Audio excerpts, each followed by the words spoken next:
Hey guys, checking out the Kuat NV Bike Rack. This is a really heavy duty setup right here. In fact, the one that I got is specified for a 2-inch hitch receiver. They do have one that fits a 1.25-inch receiver, but I thought this one was, nice because it's just really heavy duty, very burly. I did need to get an actual hitch for my car, and the one I chose was this one from Kurt. It's part 13157. I got it off Amazon. It's class 3.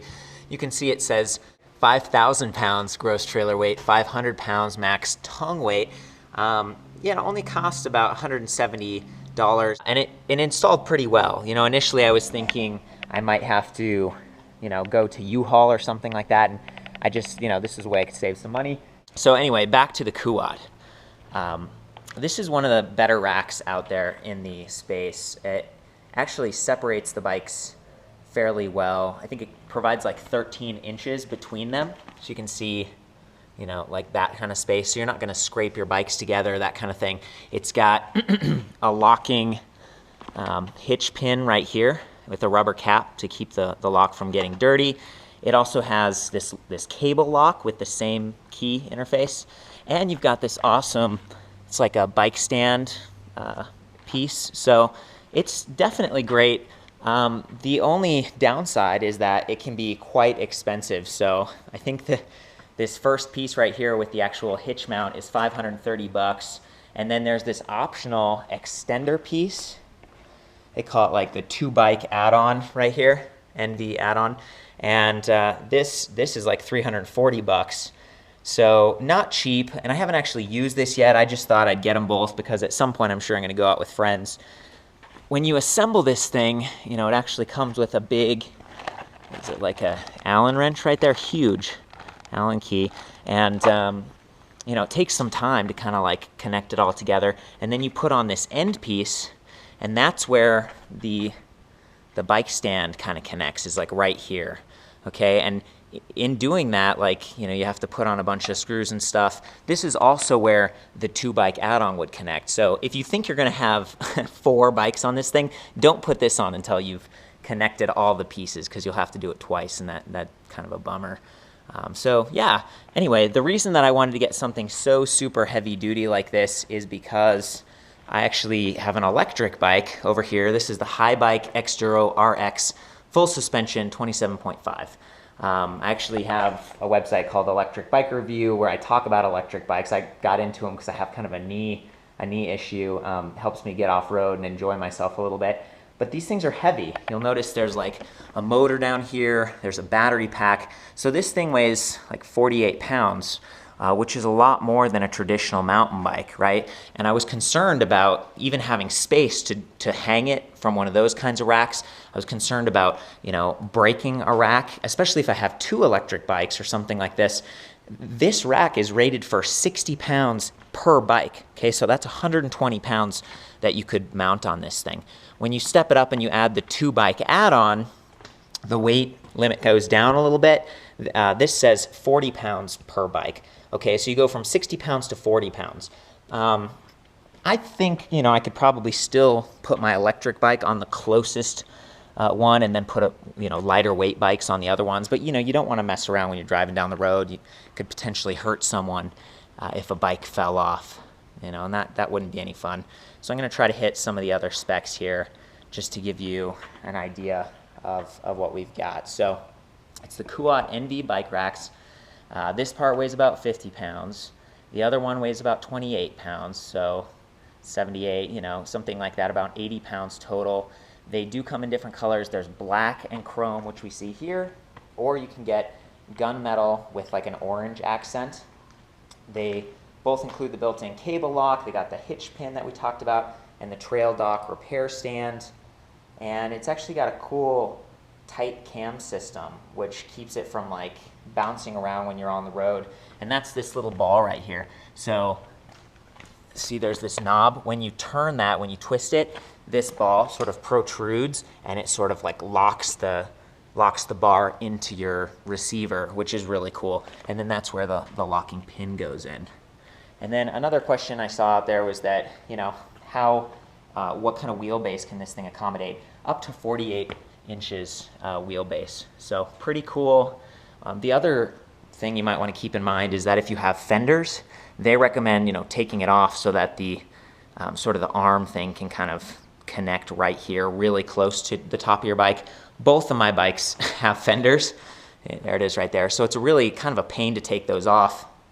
But I think that's sort of true of most bike racks out there. So anyway, yeah, I was gonna put this thing on, point out a few more details, and then take it for a drive and let you see how it bounces around or whatever. It's worked out really well for me. I've used it several times so far, and hasn't had a problem with the weight of the bikes or anything. So let's do it.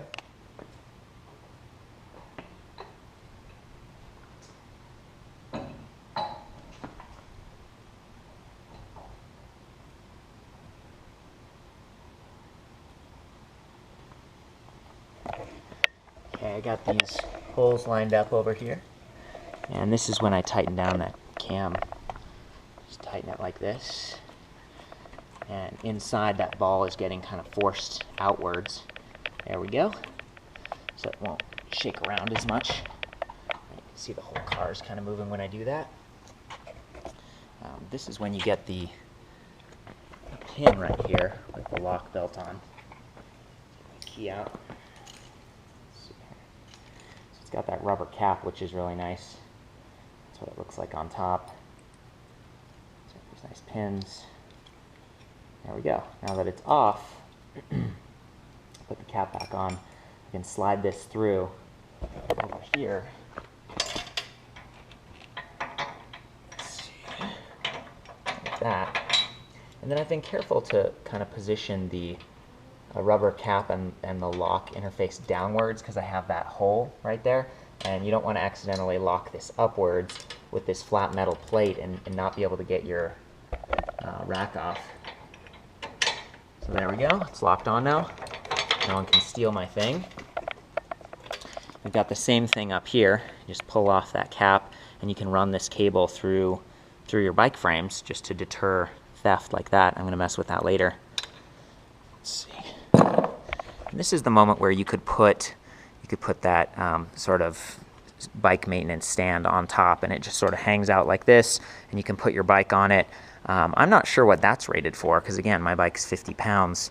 A lot of times you kind of connect it, maybe like under the seat or to the top tube. My top tube's sort of slanted, so again, I'll kind of cross that bridge someday when I actually have to do maintenance. But that's one of the really neat things about this rack is that it does pivot. So right now it's in the upright position, and it keeps the profile of your car shorter, so you're not gonna stick out of your garage maybe as much. And then of course it pivots down. You just kind of twist this or pull out that like that. There we go.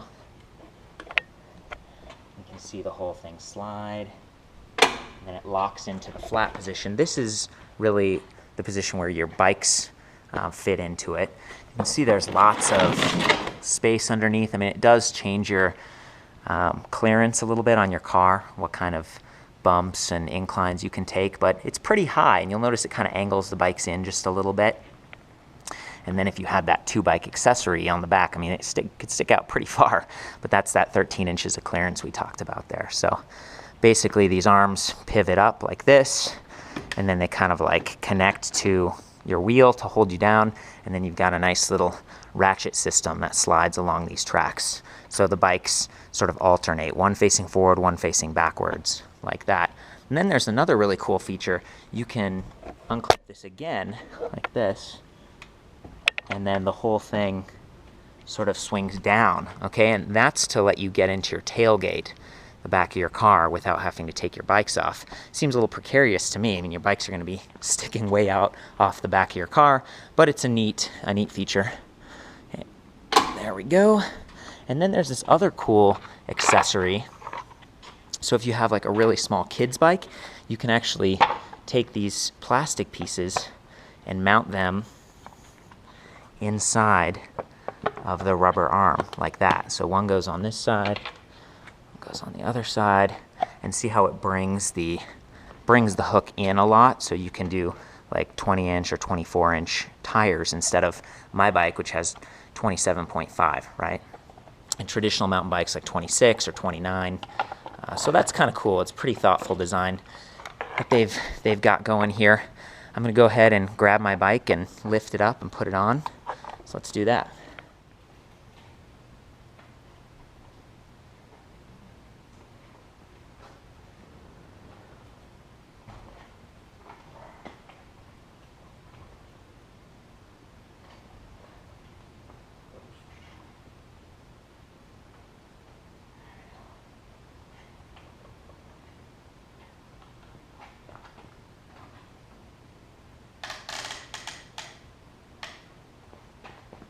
Okay, I'm just sort of doing this for demo purposes. Again, you'd want to take your fender off so that this arm could go all the way to right here, and that's just going to decrease your chances of the bike kind of bouncing around or falling off in this position. This is what they do not recommend. And then back here, you just kind of thread that through and lock it down. Maybe turn the tires a little bit. There we go. So pretty simple. I mean, you can get your bikes on and off of this rack in no time. Yeah, just like that. There we go, and there's plenty of room. It doesn't even hit my little fin on the back of the car because it sticks out. And then the pedals, you can see how if there was another bike here, as long as the pedals weren't perfectly lined up, they wouldn't run into each other, which is excellent. In fact, I'm going to do that. I'm going to add another bike to this, and then we're going to take a little test drive, and you can see how it moves around when we drive. Okay, both bikes are secure enough for the demo. You can see they're connected. Nothing's touching. Almost touching. Handlebars up there near the seats, but I mean, this was no problem. I really didn't have to fuss with it much to get them set up, and they both got racks and bags and fenders and stuff. Again, they don't recommend doing this, but I'm just driving around the block, so I thought it would be okay. I do have the cable lock in place. You'll notice it's pretty tight. I kind of wish they would have, added a little bit more slack here, because sometimes I have trouble running it through different parts of the frame. Like I'm just through my rear chainstay on this bike. On this one I was able to go right through the triangle. So yeah, looking pretty good. Let's get out there and give it a try.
So as you can see in those videos, the bikes really don't stick out too far on the side of the car, and they also don't stick up too high above the roof line, and that makes them a lot safer to drive around. If you end up going through fast food drive-through or even parking in your garage, you're way less likely to knock the bike off and rip the top of your car off. Also, I think it improves the aerodynamics of a car when you don't have things like on top of them. So those are some of the other big advantages, aside from just using something that's sturdy, not having to like hurt your back trying to lift it way up on top of your car. And again, for like an electric bike or something, just real heavy duty. I like that a lot. So there you go, that's the Kuat 2-inch hitch receiver, complete with a couple bikes hooked up to it. And then again, we got that additional 2-bike add-on. It's a pretty sweet rack, a little bit expensive, and again, the cable could be a little bit longer, but it's not too bad. It's definitely the best option I found, and yeah, I'd recommend it. So good luck, ride safe.